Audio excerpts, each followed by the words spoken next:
je vais me battre pour le faire sauter ce record du monde. Je ne me suis pas laissé le choix, je devais réussir cette barre. Record du monde ou rien.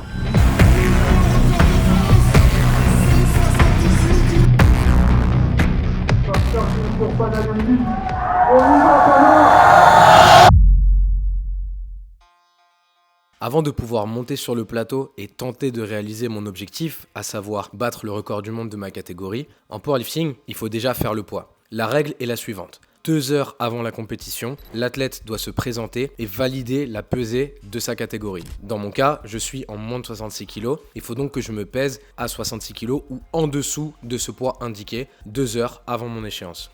Sachant que je suis parti de 69,7 kg, ça veut donc dire que je dois perdre 3,7 kg.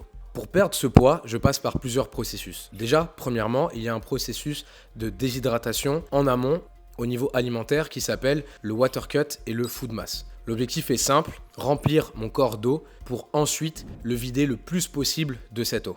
Une fois cette partie du protocole terminée, je me pèse le matin de la compétition et je vois combien il me reste à perdre. À partir de là, c'est simple. Les kilos que j'ai en trop par rapport aux 66 kilos que je dois peser, je dois les perdre dans un bain chaud avec comme objectif simple de suer. Je dois donc rester dans un bain très chaud le plus longtemps possible pour suer, perdre cet excédent de poids que j'ai et pouvoir me peser à 66 kilos. Le compte à rebours vient donc de commencer.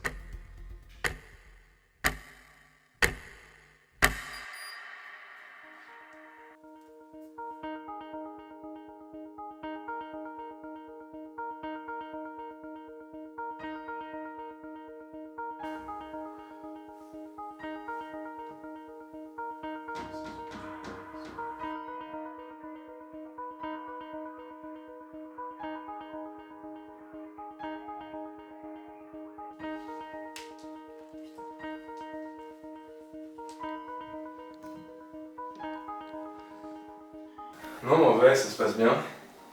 Un bain, du coup, j'ai fait quoi, 1,5 kg ? Ouais. Un bain 1,5 kg, c'est pas mal. Mais bon, vous pouvez constater que le poulet est presque cuit là. Bon, allez.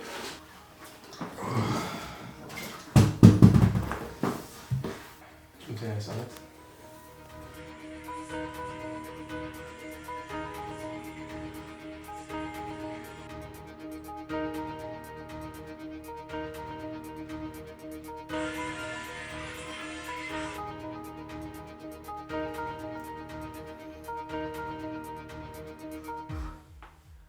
Bon, ça y est, une bonne chose de faite, mais c'est pas fini pour autant.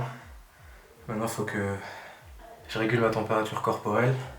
Je vais faire une douche glacée et après, place au spectacle.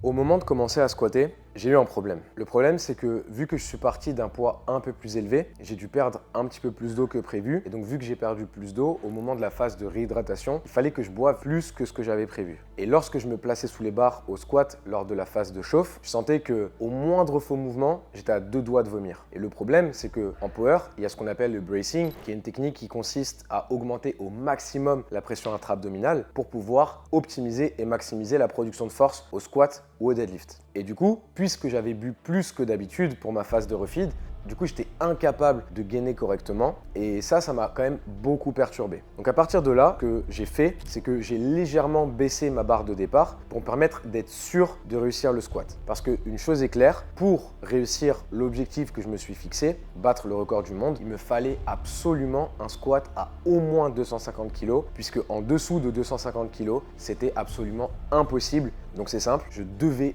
absolument passer au moins les 250 kg. Avec 237 kg pour Panayotis Starinidis.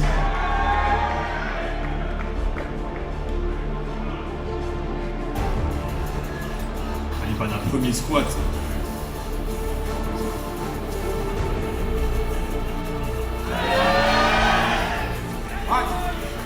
Évidemment, totale maîtrise pour Pana. La barre est bonne, 3 blanches. Le deuxième round de ces squats en moins de 66 kg.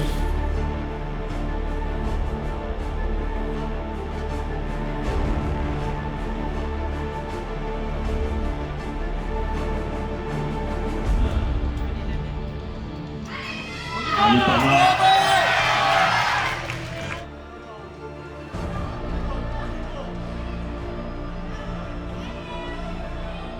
Allez, solide, c'est qu'une étape, ça, Pana. Squat.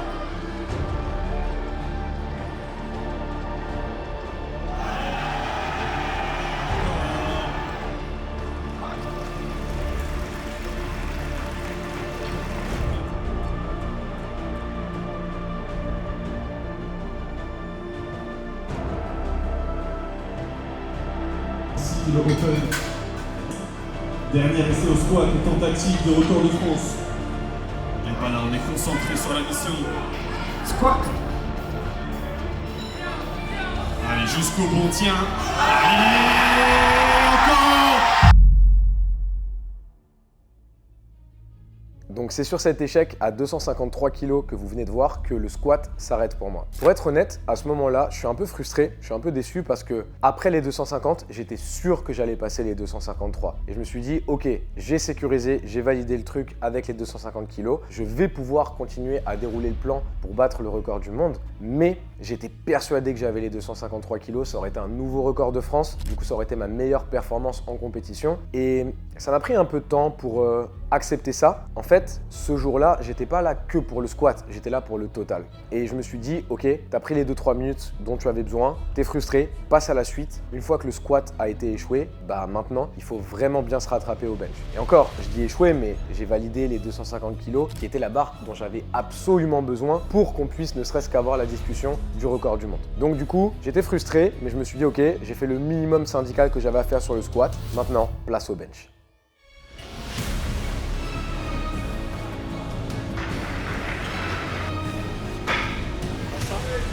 Me verra-t-on tomber aujourd'hui? Et Pana. Squat. Press. Rock. Évidemment, ça bouge très bien, on s'attendait pas à grand chose.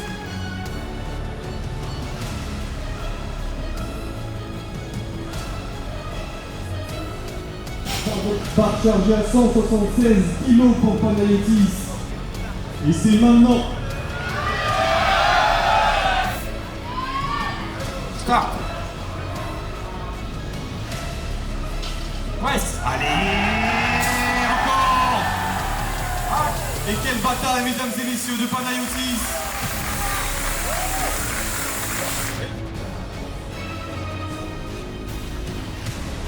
Un match acharné pour l'équipe de qui?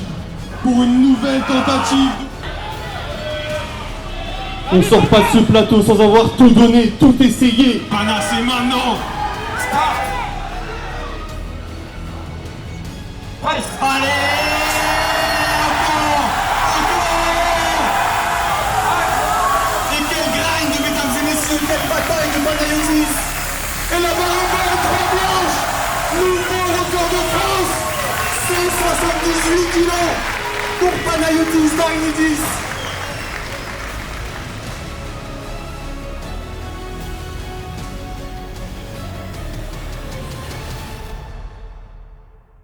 Et c'est sur ces 178 kg que le bench se termine.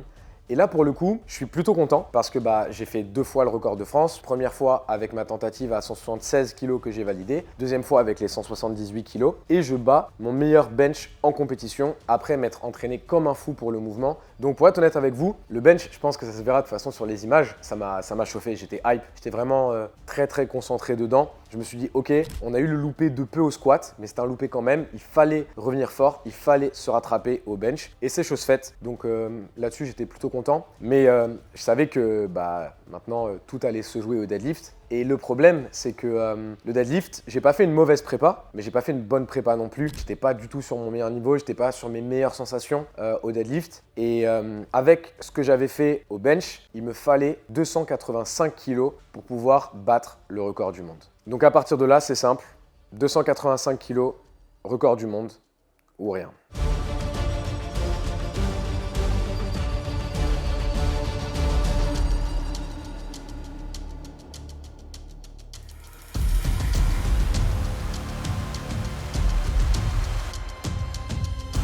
Allez, Pana, on y va.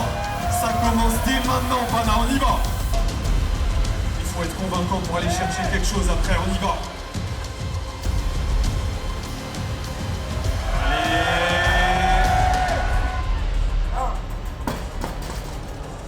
Et on sait capable de bien plus. La barre est bonne, 2 pour 1.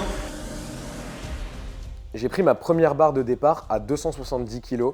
En vrai, je me suis senti plutôt bien. Je me sentais ni mieux ni pire que ce que je pensais. Comme je l'ai dit, ma prépa n'a pas été terrible, mais le truc aussi en tant qu'athlète, il faut savoir distinguer les choses. Il faut savoir se dire, ok, la prépa, c'était la prépa. Ce qui s'est passé à l'entraînement, ça s'est passé à l'entraînement. Mais maintenant, il faut être présent le jour J. Et le jour J, il faut savoir concrétiser les choses. Je l'ai très souvent répété pendant mes dernières phases d'entraînement. J'ai beaucoup travaillé le deadlift en pause pour la simple et bonne raison qu'à chaque fois que je ratais un deadlift ces derniers temps, je le ratais au niveau des genoux. Soit parce que j'arrivais pas à passer les genoux avec la barre, soit parce que lorsque je passais les genoux, je commençais à trembler, la barre redescendait et faisait qu'elle était invalidée par l'arbitrage. Parce que pour ceux qui ne savent pas, la barre ne doit jamais redescendre pendant la phase de montée au deadlift, même sur tous les mouvements en général. Donc, l'idée c'était, il ne faut surtout pas que je rate au niveau des genoux. Et surtout, même si les genoux c'est un point difficile pour moi, il ne faut pas que la barre redescende au moment où je les passe. Donc lorsque j'ai passé les 270, je me dis ok, maintenant c'est simple, il n'y a aucune autre barre qui compte, c'est 285 kg pour le record du monde. Et pour être honnête avec vous, juste avant que j'aille tirer les 285 kg, j'étais dans un monde à part, j'étais dans mon monde. Et j'ai repensé à toutes les fois où j'étais proche d'atteindre mon objectif et j'ai raté. J'ai repensé au championnat du monde où la barre de la victoire m'échappe des mains. J'ai repensé à l'année dernière, les championnats de France, où la barre pour battre le record du monde m'échappe des mains aussi. Et je me suis dit, pas aujourd'hui. Aujourd'hui, quoi qu'il arrive, tu vas réussir. Peu importe ce que ça va te demander, peu importe que tu y mettes toute ton énergie, toute ta force, que tu te blesses, peu importe ce qui va se passer, les 285 kilos, tu n'as pas le droit de les rater. Pas aujourd'hui. Et juste avant de passer sur le plateau, j'ai repensé à mes proches, j'ai repensé à ce qui me donne de la force dans ma vie, j'ai repensé à toutes les années d'entraînement que j'ai suivies pour en arriver là, pour être à cette position ce jour-là. Je ne vous cache pas que au moment où je suis monté sur le plateau, avant de tirer les 285 kg, je ne me suis pas laissé le choix. Je devais réussir cette barre.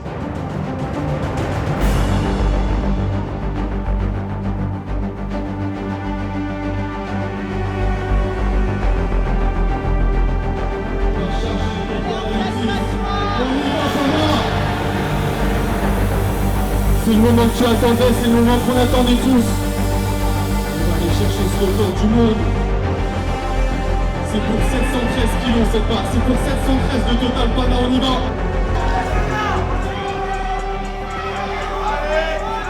Pana, Pana, Pana, Pana, Pana, Pana.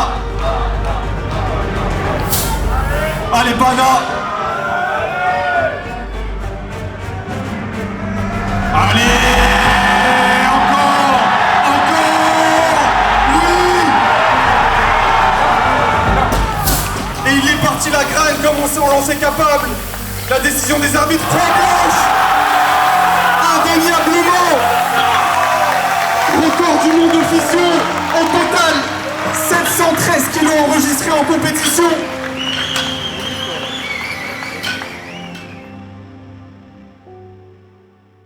Et vous venez de le voir sur les images, j'ai passé les 285 kg, j'ai battu le record du monde de ma catégorie. Le record est à 710,5. Avec mes 285 kg, je valide 713 kg. Je fais donc 2,5 de plus que le record du monde. Mais le truc, c'est que la barre était dure. La barre était vraiment dure. Surtout le passage des genoux. Mais mon travail m'a permis justement de surpasser cet obstacle. Sauf que là, À ce moment-là de la compétition, je sais pas s'il me reste une barre en moi. Je pense pas que je puisse faire une barre de plus. Sauf que le truc, c'est que quoi qu'il arrive, j'irai en fait. Parce que c'est ma mentalité, c'est qui je suis. J'abandonne pas, je me fixe tout le temps des objectifs élevés, je me bats tout le temps, et des fois je rate, et des fois je réussis.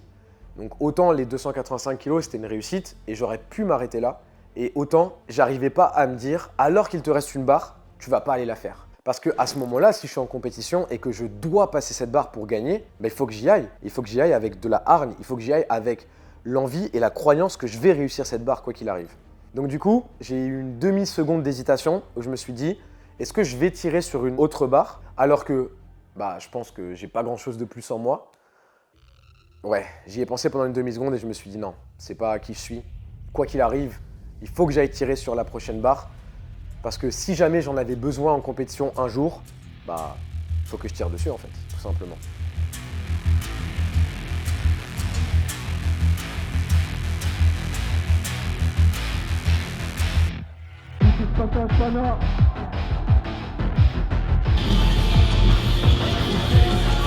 Allez Pana, cette dernière barre, 290 kilos. Et pousser ce record au total, 718 kilos, c'est maintenant Pana. On y va! Allez! Et on peut l'applaudir bien fort. Et malheureusement, comme vous l'avez vu avec ces images, j'avais plus grand chose en moi à ce moment-là, j'étais assez fatigué. Et c'est ok, ça arrive d'avoir des jours comme ça. J'étais plus en forme au squat, plus en forme au bench, un peu moins en forme au deadlift.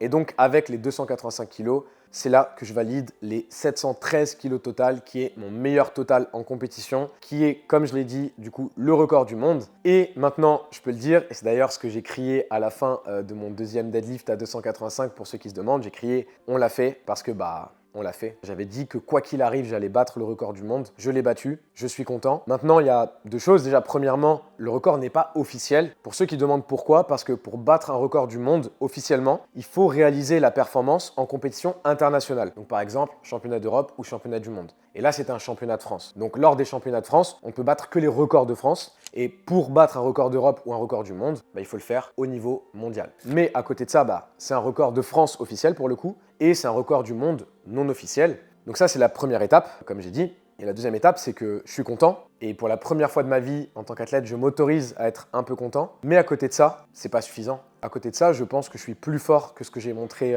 avant-hier. Je pense juste que il faut que j'arrive à le montrer à 100% sur le plateau. Et je vais travailler pour ça.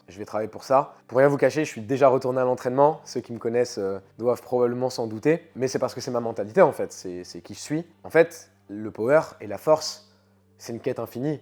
On rêve d'arriver là, et quand on est là, on se dit et si j'arrivais là? Et puis quand je serais là, je me dirais et si j'essayais d'arriver là? Et ainsi de suite. Et je pense que c'est la mentalité qu'il faut pour arriver au sommet, parce que quand on se repose sur nos lauriers, quand on a l'impression d'être déjà trop fort, on fait plus les petits détails et les petits trucs qu'il faut absolument faire pour devenir vraiment plus fort. Du coup, je tiens quand même à vraiment tous sincèrement vous remercier pour votre aide, pour votre soutien. Les gars, vous vous rendez pas compte, après la compétition, j'ai parlé un petit peu avec le staff de la fédération, etc. Donc ceux qui gèrent le live, donc SOADD. Dédé, il était comme un fou parce que sur mon passage, il y avait 7000 viewers en live. Et c'est le record de la fédé de loin. Je crois qu'il m'a dit que le max qu'on avait fait, c'était l'année dernière à 5000 et quelques. Donc du coup, 7000, c'est incroyable. Et me dire qu'il y a 7000 personnes qui sont connectées en même temps pour regarder ma compétition et ma performance, c'est fou, c'est trop. Donc merci sincèrement. Je tiens à vous dire que en ce moment, ça me fait du bien. Ce soutien, le power, ça me fait du bien d'avoir fait cette compétition. Parce que je vis pas une année facile. Et même si, quoi qu'il arrive, je me battrai toujours, peu importe le nombre d'échecs que je vis dans ma vie, un peu de réussite de temps en temps, ça fait du bien. En fait, la vraie réussite, c'est pas la réussite individuelle, c'est celle qu'on partage. J'ai vraiment le sentiment que j'étais pas tout seul sous les barres.